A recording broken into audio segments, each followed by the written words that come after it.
Pecans are starting to mature in Oklahoma, and that is inviting a lot of insects and possibly disease here to Oklahoma, and we have Phil Mulder here to tell us what Oklahoma pecan producers should be looking for right now.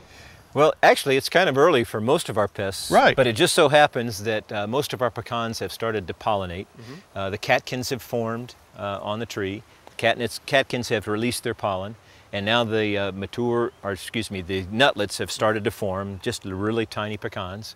And we've seen the presence of a pest now called the Pecan Nut Casebearer. Okay. And we monitor for this pest using this Trace A6 trap that I have here.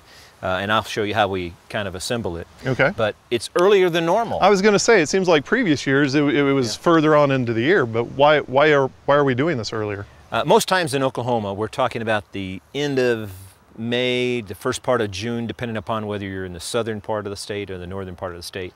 This year, for some reason, probably because of the heat units that we've accumulated up to this point, and also because of the fact that we've had some drought conditions, the pecans are maturing a little bit faster, so hence the Casebearer, which has evolved in perfect harmony with the crop, is also maturing a little bit faster. It's coming out a little bit sooner. Okay. So we've actually recovered damaging, not what I call damaging populations yet, but we've recovered adults, which may be an indication of subsequent damaging larval populations. Okay. And we monitor for the adult male using this Farrakhan 6 trap. Okay. And it captures only the males, so we don't know how many females are out there, but we're capturing them in the Ardmore area. We're already capturing them in the Marlow area of Oklahoma, and some other locations throughout the southern portion of the state and southwestern portion of the state. And real quick, for the people who don't know, what kind of damage will the insect do? Eventually, the Pecan Nut Casebearer larval stage will feed on these small little nutlets or nuts,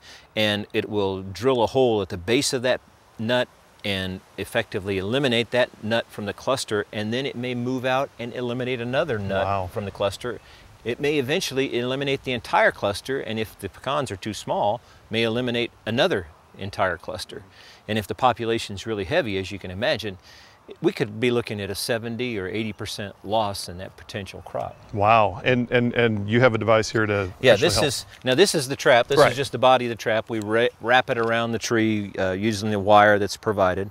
Okay. And then the inside portion is actually the kind of the sticky portion. Wow. So that's the sticky portion. Okay. If you'll hold that, then the most important part about the trap, which I don't really have out yet, is this portion right here, which is the pheromone.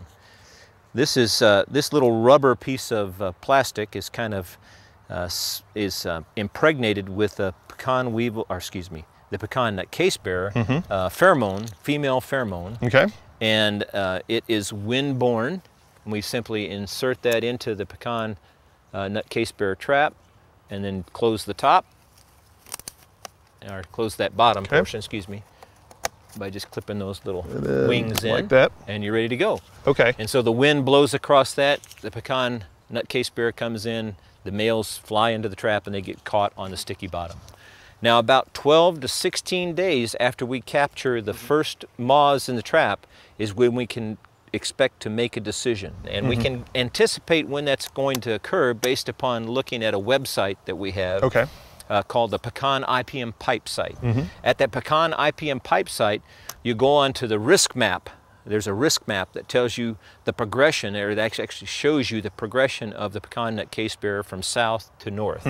So if you're in a northern area and you notice somebody south of you is starting to catch it, so it's really good to go to that website. But the other thing that the website provides you is some really good information in terms of insecticides that you might choose for use, as well as information on the biology or the ecology of all the various pests that attack pecan, including diseases as well as insects. Okay. Yeah. Well, Phil, thank you so much. And you can find a link at our website, sunup.okstate.edu, to the website for the map. So check it out, sunup.okstate.edu.